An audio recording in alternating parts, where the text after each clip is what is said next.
I'm Beth. This is Beth. Yep. We're going to talk today all about habits. I'm actually going to sit at Beth's feet as she shares with us some wisdom about habits. Because, okay, what? People are laughing. You guys, is this working? Can you still? Is it me laughing? Can you hear? This is not funny. Are you guys laughing at us? This is actually enraging. Or with us? This is my angry face, guys. Yeah, it's true, actually. You would never know Jenna was angry. I know her well enough now to know that she seems very chill, but she is raging. I had a call today and I was like warning Val that I was going to be a little heated. And then I said, Val, was I too mean? She's like, no, I didn't think you were mad at all. I was like, Jenna being real heated is Jenna being extremely nice. But you can just kind of, I don't know. You can praise God you're laughing, Sarah, Gabriel. I'm so glad. Inside I'm dying. Different kind of dying. Sweating. Raging. Totally. Okay. Love being a part of BIS, Elizabeth said. As a recent convert, this is just what I've needed. I was missing the community I had in my Protestant church. Elizabeth, welcome home. That's amazing. Carolyn, tell me the lesson that I need to be more patient. That's the lesson, I think. I mean, we're just laughing our way through the day. That's a bumper sticker. Should is be. That? Beth is flat again. Woo! Tell him about the product meeting we just had. Beth thought about our Advent 2023 bundle. Yeah. But I can't share it because it spoils the bundle. Totally. Yeah. It's amazing though. We were just in the idea stage. Jenna immediately took action, found how to execute the idea, which was very exciting. Yeah. But all of that to say, I did come up with the ideas. And so when the Advent bundle comes out, please give her due. Yeah, guys, if you could, please. Congrats on that. Yeah, so I am 2 for 2, at least today. Wow. Anyway, yeah, we're going to talk about habits. Sarah said, I'm getting ready to join the church. My family's Protestant and receive my first communion this Easter. Wow. As the day gets closer, I get more focused on trying to prepare. Praise God, Sarah. Wow. Wow. Can you imagine?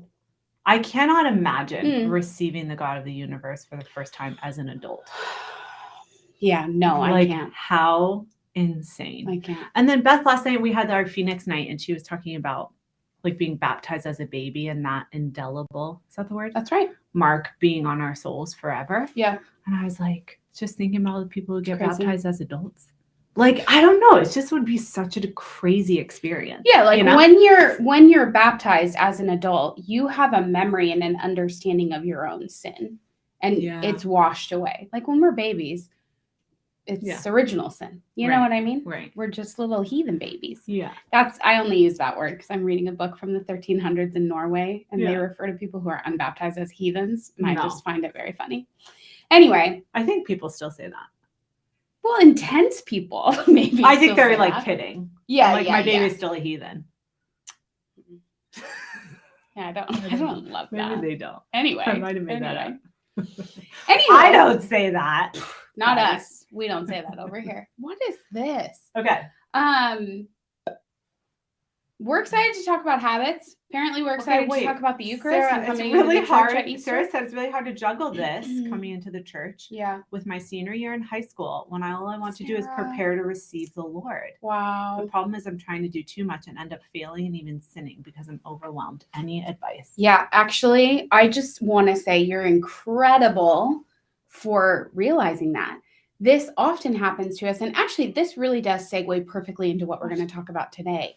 That when we try to do too much or we try to go from 0 to 100, it doesn't often work out. We end up overwhelmed. We are discouraged. I feel like the app people can't hear me at all. Ask them if it's better. Is it any better? The voiceover is drowning between words. Can you hear us now? Sarah, you can barely hear anything. Is that better, Renee? It's better? That's great. Okay, what are you saying, Beth? It's a great question. What am I saying?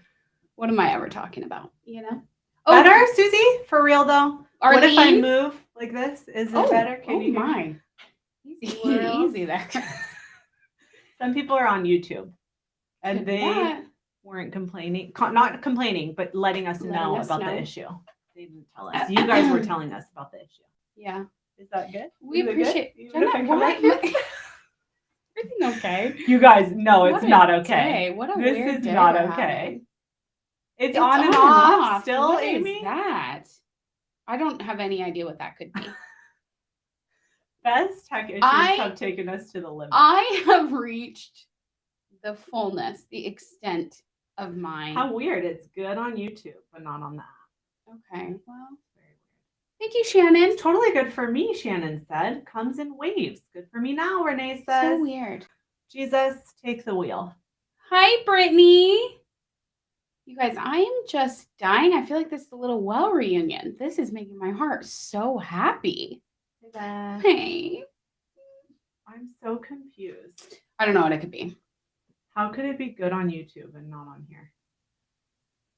If it's good for you. Susie, come on over to YouTube. This is making me upset. I don't know, guys. I don't know what that could be. Obviously. Okay, Beth, can you keep talking? Sure. I think, I wanted to talk to Sarah and just say, you're not alone. This is not a character defect in you. It's nothing you're doing wrong. It's not that you're too weak. It is kind of the nature of the beast that when we try to do too much and we make these big changes, which you are making a huge change in your life, entering into the church, right? So be just very gentle with yourself. That's the first thing that I want to say in seasons like this. You are a student full time. You're working on a lot of things academically. I'm sure in your family, you're making decisions about your future. And then you're also kind of in this season of going deeper in relationship and preparing to be received into the church. So that's a lot already. I just want to honor that. And I want you to be gentle with yourself. Secondly, I want to say that there is a lot of grace in this time for you in this season.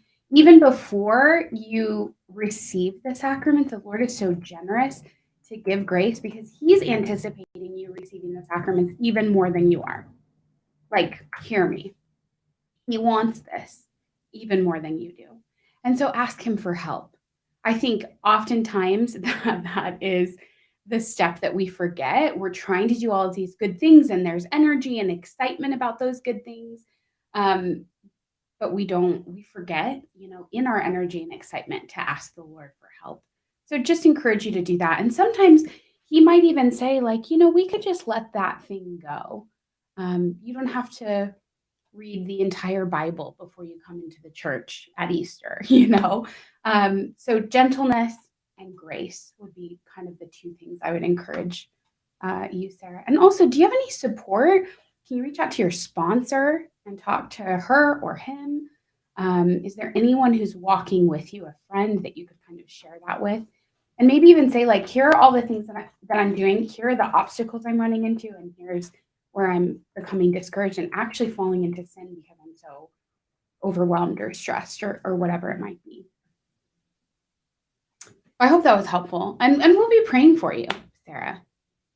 You know what? I'm going to say a fourth thing. Let's hear it. Here's the thing.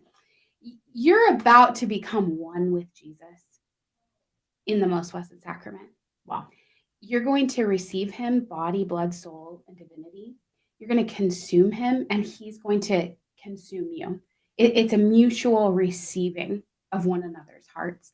So just, we don't want to overblow this. We don't want to give the enemy too much credit, but just to understand, there is some pushback here. You are going to be experiencing some opposition as you're preparing to come into the church. So the letter to, is it St. James? Do not be surprised, brothers and sisters, at the fiery trial. It's not James. Something similar, though. Mm-hmm. Yep. I wish I could remember it. Don't be surprised. I think it is. I think it's James 1 too. Do not be surprised, but count it all joy. Am I mixing two verses? I might be. Do not be surprised. Yes, it is. Look. 4:12. Peter 4:12. Bummer. Darn it. Don't be surprised at the fiery trial. Well, let's see what it says in a different version. Does it say James? Where's my Bible? Are you sure? Because it says James at the very top there. It was talking about counting all joy. Well, but it pulled it up. You know what I'm saying? You. Yeah, James 1. Do not be surprised at the fiery ordeal that is taking place among you. Yeah. 1 Peter 4. 1 Peter 4. Anyway. Yep, just count it all joy. The surprise of Christian suffering. There it is. Anyway, I hope that's encouraging to you. Sarah will be praying for you. Is this any better? Can you guys hear? They're coming over to YouTube. Oh, you're coming to YouTube. Wow, this is... You guys are very adoptable. Love that. Chrissy said, much better on YouTube. Beth, every Lent, I always remember your story of Lent with the oranges. Heyo. I am real excited to ask the Lord what he wants me to do for Lent. He's playing it pretty cool right now. BD. Yeah. Do you want to share how the oranges? We were just talking about it the other day. We were? The oranges, but like... Oh, and COVID. Being the same thing? No. Never mind. It's fine. That was Megan. Sorry. Yeah, it was about your thing with Megan. Yeah, what about it? Like that the Lord is faithful. Yeah. That is the bottom line of the oranges for me. Keep talking. Help me. For us. Faithful to us. Yep. Great. No, I don't know. I don't remember. Edith, how can we know if we are going through spiritual discernment? If there's a lack of energy or not, you mean spiritual desolation, maybe. If there's a lack of energy or not care to pray the rosary daily, is that considered discernment? I think you might mean discouragement, Edith, but I don't know. I do think there are times in our lives where not all of the same spiritual disciplines still work, Yeah. And you may need to kind of pivot or shift when you pray or how you pray. For instance, when you have a new baby, or when you get married, or when you move across the country and start a new job and now you're working nights, you can't keep the same schedule. So if you're asking about discerning those things, absolutely, that's valid. At different times of our lives, prayer is going to look different. Yes. But do I think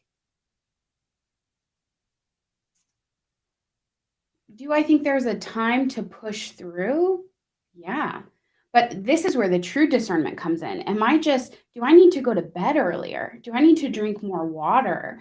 Do I need some support? Do I need someone to pray the rosary with me? So I wouldn't throw the baby out with the bathwater. I would bring it all to prayer and talk to the Lord about it. And also to bring it into the light by talking to a spiritual mentor or a faithful friend about it to help you discern kind of what's next, what's working, what's not, what you can gently lay aside for a time and then pick back up. Yeah. That's great. Just my thoughts. I like those thoughts. Thanks, sweetie. Praise God. That's all right, Edith. Okay, we are going to talk about habits. And as I said, when we originally started this at 11:30, I was like, I'm just going to sit at Beth's feet and hear about habits. Yep. And I'm going to sit at Father Mark Mary Ames' feet. Ames's feet. Because we're reading Habits for Holiness with our Blessed She Book Club, our member book club. So excited about it. First meeting's tomorrow on Beth's birthday at 1 p.m. Eastern. Is that when you were born? I think I was born at 2. We'll be ending in the morning. Oh, we will not be editing. I think I was actually born at 2:08 on 2:08. That is not true. I think it's that true, is actually. A fairy tale. Mom, I'm actually pretty sure that's true. That's nice. Yeah, Show me the records. I need the receipts. I'll show it to you. I will. Need the receipt. I can't do it right now, but I have it at home. I know. Isn't it crazy? It's Beth's birthday tomorrow. I know. Guys. For her birthday, we'll be getting together Father Mark Mary. I should bring a birthday hat. I'm not going to be there, so I know, you don't but have to. We could all sing to Beth on the call. Thank you. Thanks, Renee. Send her the recording. Big day. Today is the vigil of the nativity of my birth. Wow. Just making it very Catholic, Anyway, we're talking about habits. Because we're reading this book all year long, we're really taking our time because we want it to be integrated. We want it to sink in. We want lasting change, aka conversion. We want to be transformed. So we're going to take our time. We're not rushing this thing. You know what I mean? Yeah. But let's kind of chat about habits. And I want to tell you something. As an expert in habits. Okay. Just kidding. I'm not. But I will tell you that I recently have had a couple of friends say to me, Jenna could totally disagree because Jenna wasn't one of the people that said this. Okay. But multiple people have said to me, and it's like taking me by surprise, you're a very disciplined person. And I'm like, wow, it was, like meant a lot to me actually.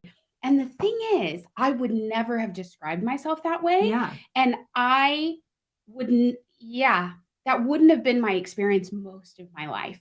So I share that to say that my life is well ordered now, always improving, always being purified, but it's well ordered now primarily because of habits. If we can figure out habits in the spiritual life, we can change our life. And the key, I think, to habit change is starting very small. All the science would back that up, but I didn't change and become a disciplined person. My life didn't get well ordered overnight.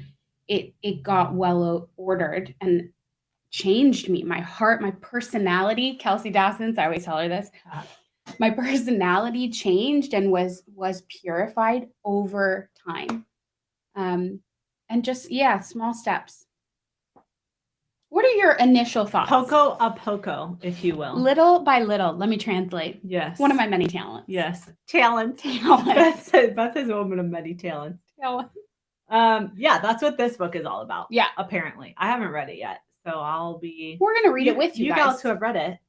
Kelsey raves Kelsey's read it. Kelsey should have been on this live today. Yeah. I'm so excited. Well, so the book club is tomorrow. Yeah. You don't have to have read anything yet. Father Mark Mary is going to be there on book club with us tomorrow. This guy. I'm going to make him sing to Beth for her birthday. I'm not even though she won't be there. I'm not going to be there. Look at well, you have cutie. Yeah. There you go. And he'll just be like casting the vision for us of habits and like continuing this discussion about habits. Speaking of experts. So I'm really excited to do this with you guys because I just think it's a really cool concept. I love the idea of like bringing something that sometimes seems worldly, like the idea of like, you should make your bed every day, or I don't know, not worldly, but feels insignificant, I guess. And like realizing that it's not insignificant and there are things that actually matter to our life and our habits that draw us closer to the Lord. Because ultimately that's all I want to do with my life is be closer to the Lord. Amen. So if this is a step for me to be more docile or to hear him better, like I want to take those steps, not just to like have a nice bed in the morning. Mm-hmm. Does that make sense? Yeah. And that's apparently what he does in this book. Yeah. Takes it like not just like this abstract idea of habits, but like brings it into the practical and why. Yeah. On a spiritual level. And here's the thing. One of my favorite quotes from the Catechism is that body and soul are a unity. We are embodied. We are incarnate.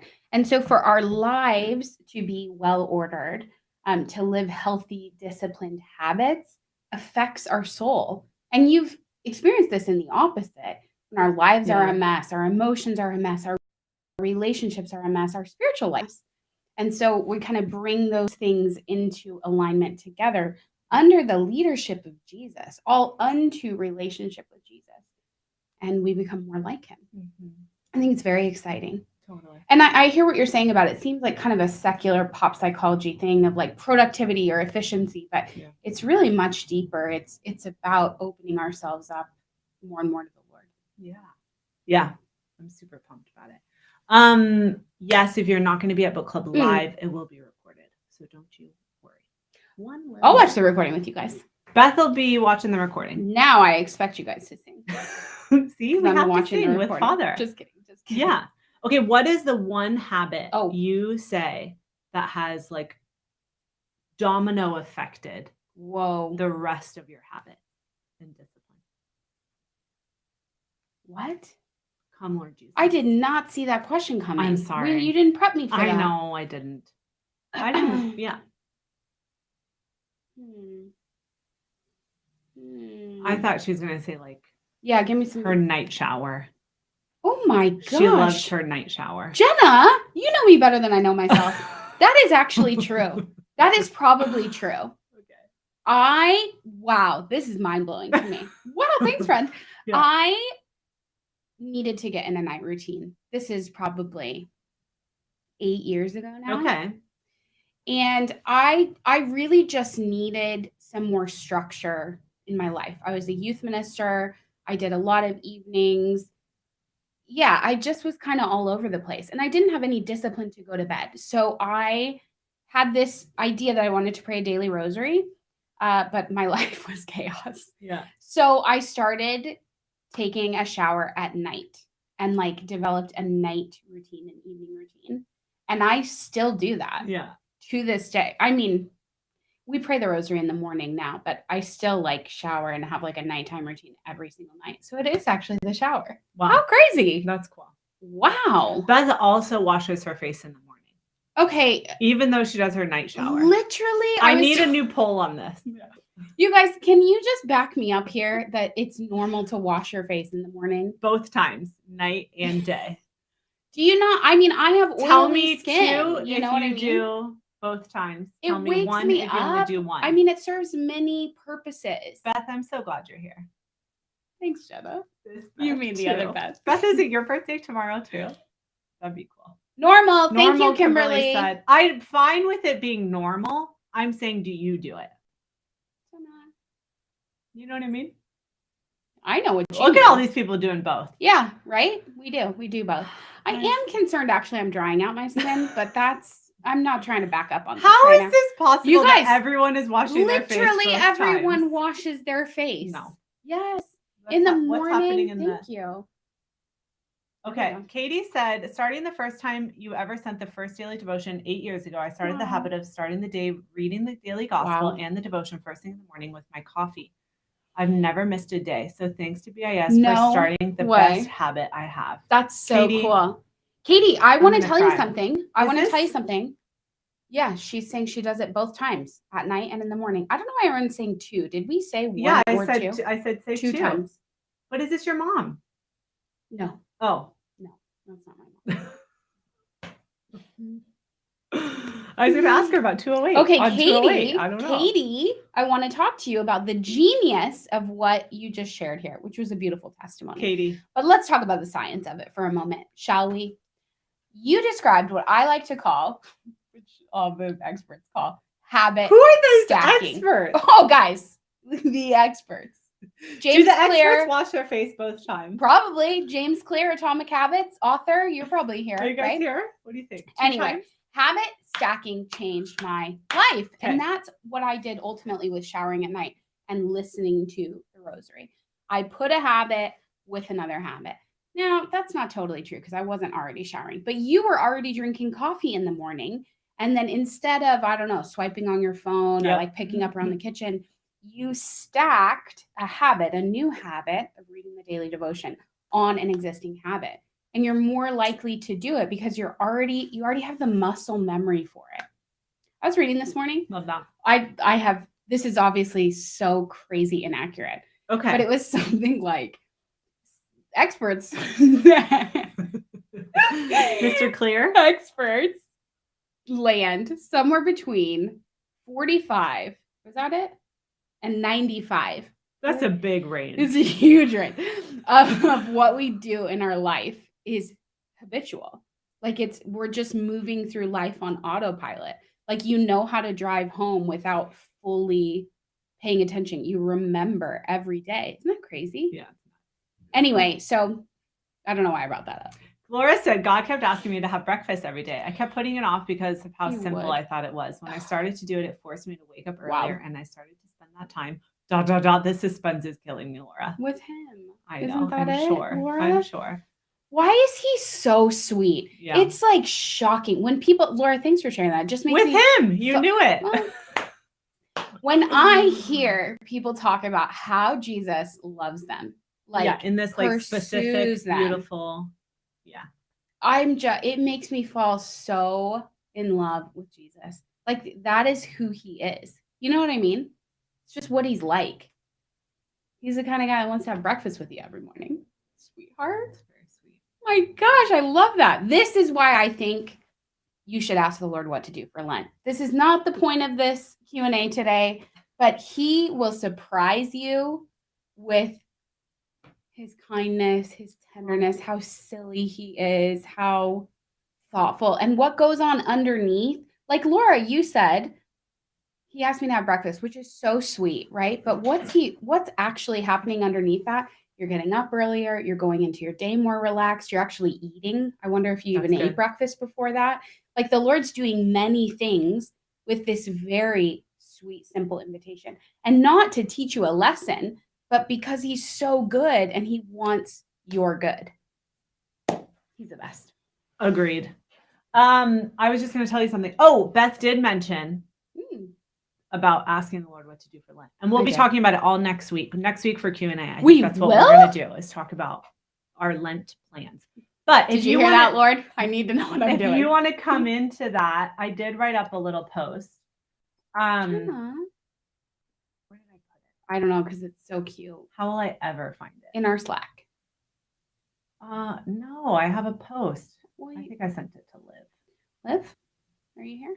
There it is. Here we go. Guys, okay, so I made a little post of a little prayer prompt PDF that Beth and I made. Yes. To take to adoration or to prayer time. Yes. It's just a little free PDF that you guys can use. So fast. Because, and I write this in the post, so you can just scroll down to the download because I'm going to tell you right now. But I should probably wait till next week. Anyway, I'm like getting all these emails for all of these ideas for Lent. Oh, and I'm like feeling so stressed. Like, oh my gosh, I don't know what I'm going to do for Lent. Yeah. And there's a lot of it is kid stuff like that I've subscribed to. Sure. Like a lot of really sweet, free kid activities to do for Lent, which I'm so grateful for all these amazing Catholic moms who do this. But I was just getting stressed because I was like, Lord, I'm not taking the time to just like press pause and be with you and actually ask you like what it is you want, not only actually for me, but for my family. Yeah. Like I think the kid thing is like on autopilot for me. Like, yeah, I should get this kid download and we should do this every day. And like, what do you actually want my kids to do from me? Yeah. You know? Yeah. I don't know. Anyway, hope it's helpful. Do you want to share that post in the app thread as well? Oh, I would love to. Yeah. App gals, I'm here. Here we go. Here we go. Here is the post. Oh, Lanta. It's so cute. It's so cute. Okay. What are we talking about? Well, I think we're supposed to be talking about habits. Sorry. We're talking about lots of things. I know. Which I'm loving. I am here for this. Okay, Beth, not this Beth. Beth right here. I've just recently found y'all, and after many years of volunteering and participating in a different Bible study platform, I'm feeling God call me to completely move to Blessed is She. I feel that every step since my conversion is just bringing me closer and closer to Him. It's like I saw the tip of the iceberg before, but now I'm seeing everything beneath the surface. Wow. That's crazy cool. That's exciting. He's so good. There's so much more there, you know? I do. Wouldn't even know about the iceberg.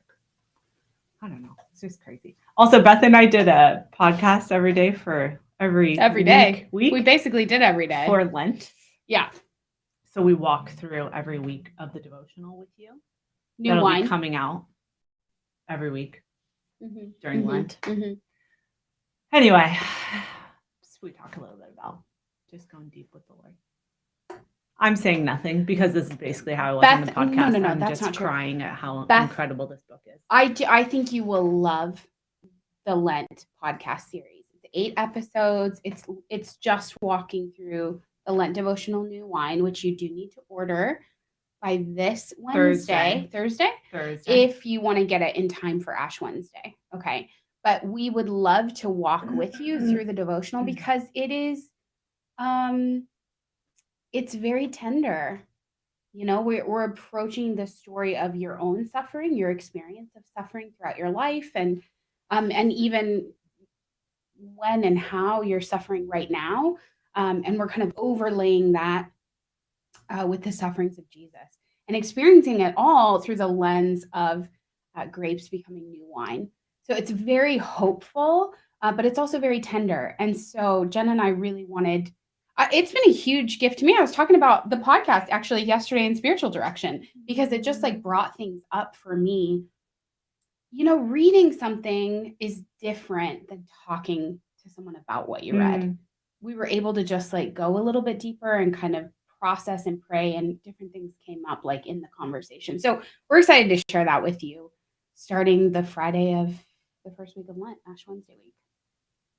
Yeah, I can't remember if that episode, it doesn't matter. I think that's right. Anyway, you're right, Beth. It's coming. Okay, I'm seeing a lot of similar comments. Okay.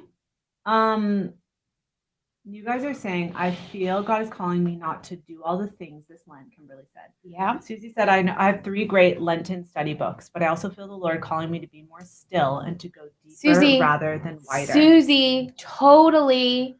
Aren't you feeling that? Like personally, but I'm feeling that corporately too, that we live in a really privileged time. There are so many things out there, but we can't do them all at once. We can't possibly give our whole heart and our attention. We can't allow the seed of God's word to go really deep if we're kind of like doing all of the things, you know? And that's really a big part of what inspired the Sabbath rest for Blessed is She this Lent, is that we want to go very deep with one thing, which is our Lent devotional. We want to go very deep and kind of just allow the Lord to touch and like probe, like stir up anything he wants, rather than let's get a lot of information and be more exhausted at the end of Lent by doing all of the things. Yeah. You know? Yeah. Annette said, in years past, as Lent approaches, I tried to do all the things that hit my inbox. I found that it became more of a check the box this year. I'm embracing less and being intentional. Wow. Totally. Yeah. God bless you. Excuse me. God bless you. If you're new to Blessed is She's membership, you'll be getting an email on Friday to get your book. Here we go. Because it comes with your membership. Here we go. Christy said, I feel like Jesus doesn't talk very loudly to me when I ask him what to do for Lent. Christy, can I tell you something about Jesus? Tell us. He likes to whisper. Sweet. It does not mean you're doing something wrong. I have found it's been like a secret for me, understanding the voice of God, that the closer I get to him, it's not that he becomes more loud and clear. My experience is that he actually becomes quieter because he wants me to lean in even closer. Like he wants his lips right against my ear, you know? So don't be discouraged by that. Just keep talking to him, like keep leaning in. And that's how God has spoken throughout all of human history, right? Mm-hmm. Moses in the burning bush, he's like, take off your sandals, come closer. He wants you to come closer. Elijah in the cave, God wasn't, his voice, his presence wasn't in the fire or the earthquake or the strong wind. It was in the still small voice in the silence. So don't be discouraged. You are hearing the Lord. It's beautiful. He is, yeah. He is. Totally. I'm doing the virtual retreat, Renee said, as one of my offerings for Lent. Renee, you know, I would really encourage you doing that virtual retreat because it starts the weekend before Ash Wednesday. Yep. I just wonder if you could come into the retreat, and this is for anyone who's coming on the retreat, but to come in and just like with very loose hands, say to the Lord, like, show me anything, kind of let it set the tone for Lent. Ooh, I love that. And he may tell you on the retreat what he wants you to do, you know? Beautiful. Yeah. Don't freak out. Don't freak out if you don't know what you're doing. I don't know what I'm doing. With what? Life? With Lent. I don't know the plan. I'm like, Lord, are you going to tell me? We have time. Like in Mass on Ash Wednesday, which would be fine. We still have 2 weeks. That's far away. I know. Sometimes he'll tell me far in advance, though. Usually those are the years that like I need to kind of get on board. He'll tell me earlier so that I don't like, you know, I could be a little feisty with him. Okay, Susie said, I feel like I'm called to be doing the BIS Lenten study. The other 2 studies will be there after Lent, and there's no reason I can't do them then. You can also do new wine later, too. Totally. Like, if it is that the Lord is asking you to just go deep with one different thing, that's okay. Yeah. Like, new wine is so incredible to do at any time. Yeah. Obviously, like, it is geared towards Lent. Like, we have specific things about Holy Week and things like that, but it's so good, Susie, and I think it will be so beautiful for you to do. And we'll have the podcast so you can listen back to it anytime to do it as well, you know? And the reality is we live the Paschal mystery again and again and again. Yes. So yeah, it's there for you. Yes, if you get the virtual retreat, you will have lifetime access to the recordings. Cool thing about the virtual retreat, in the afternoon on Saturday, we will if you come live. Yeah. We are offering 5 different workshops. Now, live, there will be one workshop posted live, right? But forever, you will have access. We're recording and uploading all 4 of the others. So even the people who are there at the retreat, if they don't buy the virtual retreat, they don't hear all 5 workshops. Only virtual retreat people do. You can add the virtual retreat to your ticket if you're coming in person. But I just think that's a really cool benefit, is that you'll always have the recordings of, you have access to the live stream and one of the workshops streamed live, but also all of the recordings. Additionally, if you walk through the retreat, you go on a retreat with us live on the weekend of February 17th and 18th. Sister Mary Claire Strasser, who's a soul sister, will be leading Zoom breakouts, like a small group with the people who are on doing the virtual retreat together. We want you to have the experience of not just prayer, but prayer and community. Isn't that cool? That's a new thing. It's the best. Yeah. I'm so excited. Me too. Amy said, do the Born of Fire and New Wine books relate to each other, or are they totally separate? They do not relate to each other. Separate. Totally separate. Yeah. Born of Fire is for men. Both incredible. Yeah. Men journeying into the desert, growing in identity, intimacy with the Lord. New Wine, women. Suffering. That's what this one's about. New Wine. Hope. Yes. Surrender. Beth asked if we do in-person retreats. We sure do. We're doing one February 17th and 18th here in Phoenix. It's sold out. It is sold out. We do one once a year. That's our flagship retreat here in Phoenix. But we are taking this show on the road, doing revivals.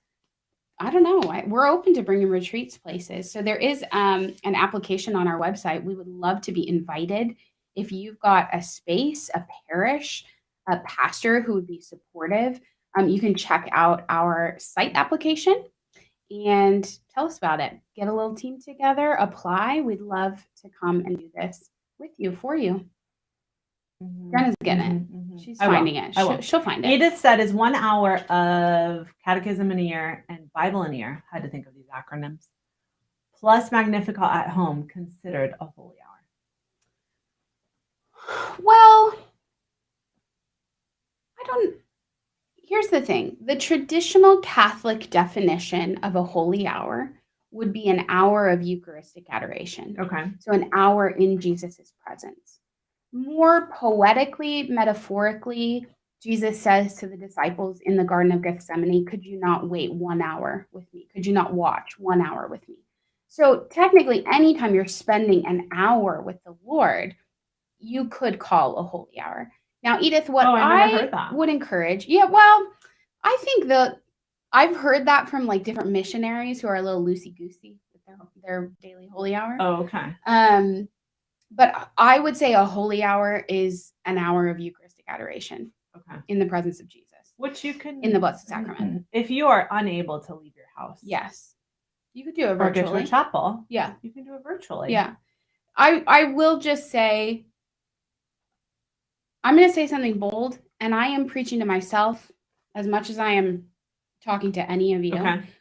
We've got to break ourselves of the virtual adoration habit. If you've got an adoration chapel, there is nothing like being in Jesus's true presence. Yeah. Is he able to come to us? Does he delight to come to us any way we can? Yes, absolutely. And if that is all you can do, if you're homebound, Jesus is not holding anything back. He's coming to you. But if we are able to go and be with him, there is nothing like it. And coming out of the pandemic, I really had to break myself of the comfort and the convenience of doing a holy hour at home. Yeah. And I still find myself doing that. Christy, thank you. She says, dude, yes. Totally. Yeah. Totally. There's nothing like it. It is more inconvenient. But do we or don't we do hard things for people that we love? You know? Like, can I get over myself and actually put on clothes instead of staying in my sweats to go to adoration? You know? Because I find when I do virtual, like, I'm like, oh, do I need to veil? Like, can I just like lay down and look at you? And I'm like, I just am not as present to you, Jesus, as you are being fully present to me. So it's helping me to be more present to the Lord. Anyway, that's my holy hour soapbox. Again, preaching to myself.